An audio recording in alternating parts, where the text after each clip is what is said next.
ओम नमः शिवाय। सावन का महीना शुरू होते ही सारा वातावरण शिवमय हो जाता है।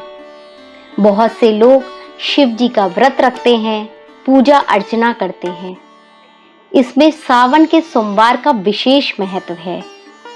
क्या आप जानते हैं कि शिव जी की पूजा किस तरह करनी चाहिए? किस तरह पूजा करनी चाहिए, किस तरह मंत्र पढ़ने चाहिए जिससे शिव जी प्रसन्न हो। एक बार माता पार्वती ने शिव जी से बोला कि ऐसा कौन सा व्रत है जिसके करने से भक्तों को तुरंत ही उसका फल प्राप्त होगा, वो व्रत फलदायक होगा। तो शिव जी ने पार्वती जी को बताया कि सावन का सोमवार का व्रत करने से भक्तों की हर मनोकामना पूरी होगी। तभी से लोग सावन का सोमवार व्रत करते हैं। लेकिन अगर ये सही विधि से नहीं किया जाए तो इसका फल प्राप्त नहीं होता है। तो क्या आप जानते हैं कि सावन के सोमवार में किस तरह से शिव जी की पूजा करनी चाहिए और कौन से मंत्र हैं, कौन सी कथा है जो आपको सावन के सोमवार में करनी चाहिए? तो चलिए इस वीडियो में जानते हैं कि किस तरह से आप पूजा करके सावन के सोमवार में शिव जी को प्रसन्न कर सकते हैं और अपनी हर मनोकामना पूर्ण कर सकते हैं। सबसे पहले आपको सूर्योदय से पहले उठना है। सबसे पहले उठकर आप नृत्य क्रिया करके स्नान करें, स्वच्छ वस्त्र पहने। कहते हैं सावन के सोमवार में पीले या हरे वस्त्र पहनना चाहिए। जैसा कि सावन हरियाली का महीना होता है, तो शिव जी की अगर आप पूजा करने जा रहे हैं तो महिलाएं जो हैं वो हरे या पीले वस्त्र पहने और जो पुरुष हैं वो सफेद या पीले वस्त्र धारण करें। सबसे पहले उठ के स्नान आदि करें। एक चौकी पर कपड़ा बिछाएं सफेद रंग का, उस पर शिव जी की कोई फोटो या प्रतिमा स्थापित करें। अगर आपके पास शिवलिंग नहीं है, घर में छोटा सा एक शिवलिंग आता है, अगर वो है तो उसको आप एक कटोरी में रख लीजिए, और नहीं है तो आप मंदिर जा सकते हैं। क्योंकि आज के दिन यानी सावन के सोमवार के दिन शिव जी का अभिषेक करना बहुत ही जरूरी होता है। शिव जी के अभिषेक का एक विशेष महत्व है। एक चौकी पर सफेद कपड़ा बिछाकर भगवान शिव और पार्वती, जिसमें भगवान शिव का पूरा परिवार है, इस तरह के फोटो की स्थापना कीजिए। पूजा की सामग्री में सफेद फूल, धतूरा, बेलपत्र और भस्म, चंदन आदि रखें।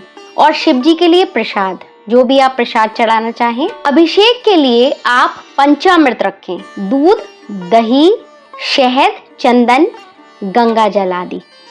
ये आप अभिषेक के लिए रखें। ये सब पूजा की सामग्री आप एक स्थान पर रख लें।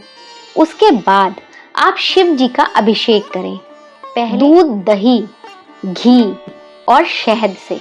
उसके बाद आप गंगा जल से थोड़ा सा, आप लोटे में जल लेकर उसमें थोड़ा सा गंगा जल मिला लें और उससे शिव जी का अभिषेक करें। उसके बाद शिव जी को चंदन का तिलक करें। कहा जाता है कि शिव जी को कभी भी लाल रोली का तिलक नहीं करना चाहिए, तो शिव जी को चंदन का तिलक करें।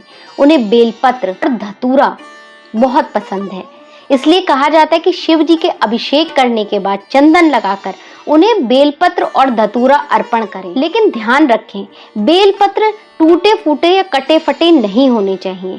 3 पत्तियों का बेलपत्र हो जो कटा फटा ना हो, साफ और शुद्ध हो, उसे भगवान को अर्पण करें। जो भी आप प्रसाद बनाना चाहें या जो भी फल आप अर्पण करना चाहें, भगवान को अर्पण करें। सफेद रंग का फूल चढ़ाना ना भूलें। इस तरह आप पूजा करेंगे तो शिव जी आपसे अवश्य प्रसन्न होंगे। या तो आप ये पूजा घर में कर लीजिए या फिर आप मंदिर जाकर ये पूजा कर सकते हैं।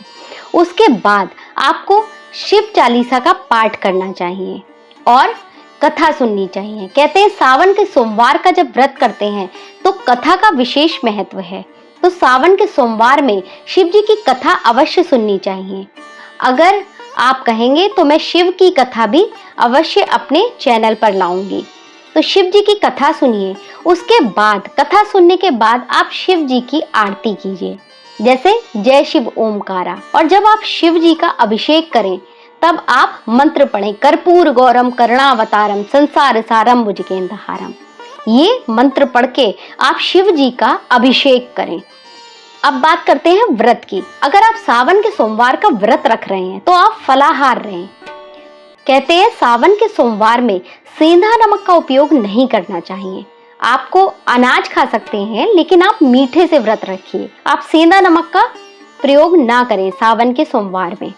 पूरे दिन आप साफ स्वच्छ रहें, किसी की बुराई ना करें, चुगली ना करें। कहते हैं जब व्रत रखना चाहिए तो आपका मन भी शुद्ध होना चाहिए।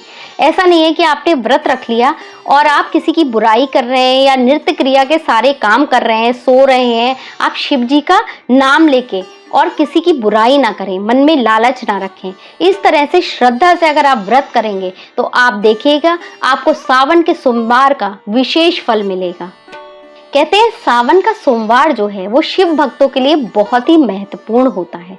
अगर आप सही विधि से और सही तरीके से सावन के सोमवार का व्रत करेंगे और शिव जी की आराधना करेंगे, पूजा करेंगे, तो आपको उसका फल अवश्य मिलेगा। कोई भी आपका काम रुका हुआ है तो वो अवश्य ही पूरा होगा। और ऐसी ही जानकारी के लिए चैनल को सब्सक्राइब करें, वीडियो को शेयर करें और कमेंट बॉक्स में ओम नमः शिवाय लिखना बिल्कुल ना भूलें।